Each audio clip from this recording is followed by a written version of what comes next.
আসসালামু আলাইকুম রহমতুল্লাহ বরকাতু। ওয়ালাইকুম আমরা আসসালাম দেখতে পাই রাহমাতুল্লাহি যে যে সকল দেশের রাজনীতিতে ধর্মতান্ত্রিক বিষয়টি রয়েছে, সে সকল দেশে মেজরিটি ধর্মের বাদে যারা থাকে তারা খুবই অপ্রেসড হয়, অর্থাৎ নিপীড়িত হয়ে থাকে।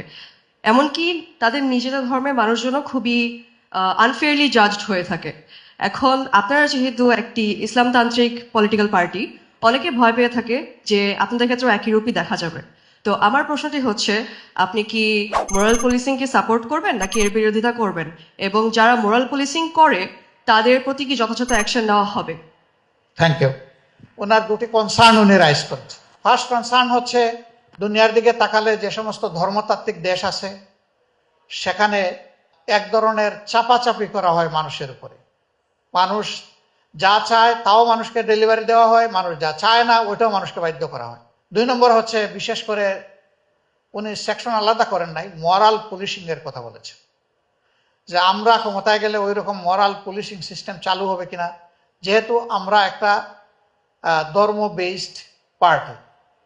ট্রু, আই এগ্রি, কিন্তু ওই দুইটা এগ্রি করি না, ওই দুইটার সাথে আমাদের কমপ্লিট ডিসএগ্রিমেন্ট। ভারত আমাদের প্রতিবেশী দেশ, ওই দেশের কনস্টিটিউশনে বলা হয়েছে যে দেশ হলো তাদের secular. Secular means every religion will preserve the rights to enjoy their all religious freedom.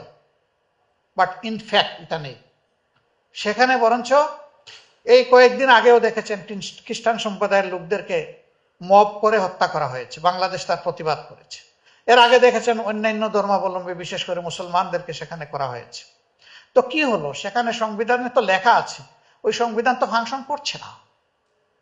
এটা নির্ভর করে ওই সংবিধানের যারা কাস্টোডিয়ান তারা কেমন, তাদের মানসিকতার উপর নির্ভর করে দেশটা কেমন, সমাজটা কেমন চলবে। ইসলামের ব্যাপারে মরাল পুলিশিং এর কোনো জায়গা নেই।